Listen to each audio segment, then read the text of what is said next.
working on a 2008 Mazda Cx-7. You can see the window doesn't go down all the way.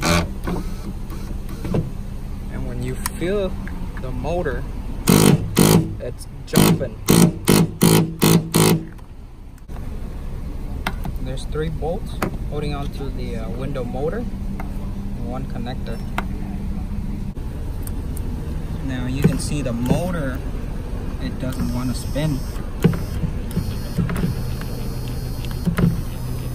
Nothing is moving. Here's the new window motor I got, the part number. Now with the new one, it should spin perfectly like that.